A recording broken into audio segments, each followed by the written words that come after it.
nhớ rằng đó trong phu sở đời thế ạ ở bên nó chỉ có chỉ tàu khổng tuần chỉ này là thế chỉ nó cũng họ ra tàu cho họ tuần chỉ này thì chỉ có họ món này ạ chỉ có họ mua plot to cho là chua cho bên nó cái là dễ cho chỉ món nó thế giờ thì cú chua tàu trong chả là sau đây là nông thế vì có lúc nó tàu trên nó chỉ đi ba họ nó chỉ tàu cũng mua ba nó sẽ chỉ nếu cú chua là lúc chua cú chỉ chua trong lên từ thế cú làm một chua cho bé sẽ được nông ấy thì rong là này ta trái thằng chị thì cho cú thì họ nên nông chỉ rong nó là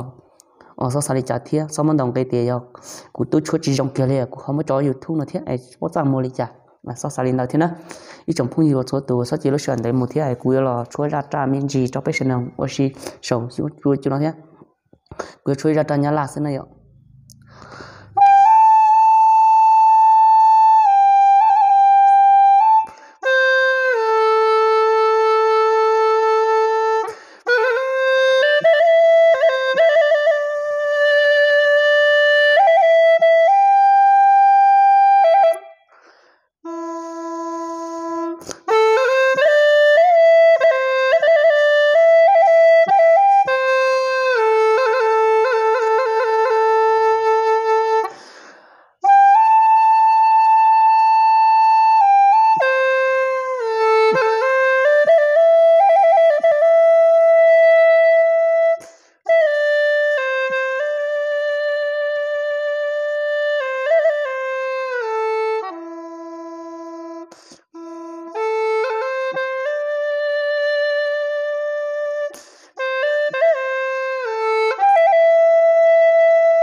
cú một chua mí chỉ nó cho bé sẽ nó nông sư hồ cho cú cho sẽ cờ thế này vì thằng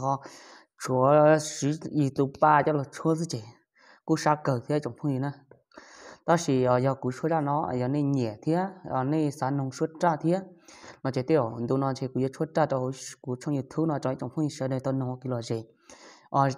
cú cho nó cú chúa cho là nó sẽ giờ lý do cú chúa là chỉ cú mua cho mày thu ân cho mày thu câu nữa cho là thu nó vậy được họ cú mua cho mày thu câu nữa tôi xí đó xí được họ ra nó cú chúng mất cho là cho mình chỉ sau với cho nó rồi trong phong gì số tụi giờ này bỏ này nhẹ cú chúa thế nó chỉ cú họ là chúa trăn lại chúa ta khó chúa ta chúa trả đâu biết sẽ đến nông ok sau với cho nó thế giờ và thế chỉ thì nên nhiều là nên bỏ nên nhiều là nó chỉ họ ba trang chỉ để đâu cụ thể ba để cho tao nhiều chỗ cũ là ba mình nhiều chỗ cụ thể ôn tôi dù share cái video thế này rồi trong phong yêu số tu thế ở YouTube nó chỉ sẽ có sinh ca sư sẽ có sinh ca cũ sinh ca có sư rồi sẽ có biết sao cái đâu thế có bỏ cũ là có phát sinh chơi để share sư chỉ bao nhiêu khó nhiều đã chỉ có chơi để share sư có chơi cũ chơi có thế biết sao ở đây lo còn lòng hay lo còn lại thì bên mong tỏ chỉ vàng mình là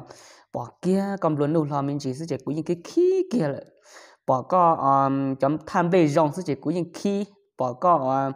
tên những cái muốn lo rong sẽ chỉ của những khí bỏ có biết từ chỉ nhiều chỉ từ rong là của những khí kia lại theo bỏ có mua nhiều mua cú mua chia là của những khí lại còn là bên tìm mua sản rồi giờ mua sản đó thì bên chỉ vàng mình bên mong nhiều tiền bên tìm mua sản đó chỉ cho nên mua nhiều sự chế dù cho nên số lại trên dù nhưng chỉ muốn nút trời chưa cho nên mua nhiều giờ lấy ở trong mong về bây chủ ship ba thế có ba cú nút nọ tà kỳ cũng mà ba con vì nó khó thì ít lên tề thì bây thế lên một tàu này rồi cú sai ở nhà la trâu một trâu mấy cá tê lúa tê YouTube thì hành gia khá đấy rồi lúa tê trong YouTube trên to rồi và mua triệu view tê tụ mà mua cộng to triệu view lại còn đó triệu làm sát này họ bây giờ mong mà cũng sẽ thông đủ là chỉ tao mới trong YouTube to cậu triệu tôi sẽ triệu tôi chạy cậu triệu này trên đó triệu like thế này trên đó triệu sát like này rồi giờ lấy bây giờ là công ty giờ vì lý do bây giờ mong họ chỉ mới trong YouTube lo đấy giờ này thì bây chỉ tao công ty giờ này thì bây chỉnh sát cho có cái khí này nó còn lòng hành đấy thế giờ vì lý do giờ đã chi bây giờ mà có thể còn để bao thì còn để bán nợ thầu lại giờ có sản thầu của công ty thì có lại kia trong nó của ta kỳ sản gió sĩ của bọn hình của lại trong có bây từ sau từ rồi thì có chỉ bao họ nó còn của bao của kia có của chỉ bao của sẽ tiền từ mình cứ là tin lòng của chỉ tao bao thiệt có vậy chúng nông ít từ có bao thiệt giờ lấy trong phong hiệu số từ bây sau mua bây luôn khó trả mua cho là hay sau mua bây khó trả mua cho là tí cho kịp luôn lại sau một tiệc họ chỉ nhau bây giờ mong cứ một tổ khó chia lại liều cũng nói được phong gì hay đâu có tiền ra mùa chế plua nó chỉ yêu đi chả bây mong mua khó ra mùa xứ bây dù tao cái tàu bùa bây để dù cho tao rau cho tao đi của tao bao kín bể bây chỉ cho một mùa lao lụa bây xí mua khó ra mùa cho lột tí xứ chế lúa má xua lúa cho tao tí cho rau mềm xứ lúa để im lông cho một nọ xứ lúa mà cho rau này trong mùa đà ta kỳ chế lúa nhưng đã cá mua cho rau này cho rau này cho lúa dúa ít pon nông để lúa đã cho chế chỉ làm đâu lại hồi rồi bây mong này rồi nhớ một ít cho rau xứ chế nhưng mà bảo nọ đủ luôn họ chỉ hay để cho mùa ấy làm dúa nông cho lúa đã cá chế họ chế muốn tàu còn đợi mù chắc còn đợi bây giờ mong phải trong chỉ tàu của nó này rồi cú là nhưng của chỉ tàu thiết chỉ hay này ta chỉ cú sao có nè thiết pe uốn tôi rủ con lóng thiết cú lóng thiết có pe cho mong bạn mình rồi rủ thiết và thiết chia sẻ để chúng mình tự nên cho nó ta cú ra nó cú mua khó cái dòng xiết thiết lò rẻ thiết và sẽ đời của thọ chuẩn chỉ thực nó có nhau dòng trôi trồng phong gì xuống lên trong tủ giờ này sẽ của video nó và giờ cho chỉ tao nè cháu cũng cho trong cái nè cháu của thiết đi nó sẽ pe mà xin chỉ đùa trò lìm họ đùa nhớ dòng đấy trồng phong gì xuống tủ đó còn nếu là món nó này chuẩn chỉ thực cái nó có nhau dòng sư ta chỉ nó trên đời bên nó chỉ cô giờ ít mò lại ta chỉ nó tây chờ phát kỳ thế tây chờ làm mình cả chỉ ta chỉ nó giờ có những sinh gió xưa này nhớ dòng trò sinh gió trò cho cái tiếp mong nhớ trò sát tây chờ mình cả họ nhớ rong bị mò rồi cho tí mong nhớ rồi tới chém lò thế sẽ thay tới chém nhớ là nó nữa bị rong cho nên sợ đời thế mà xin chi mi đùa cho mò nó vậy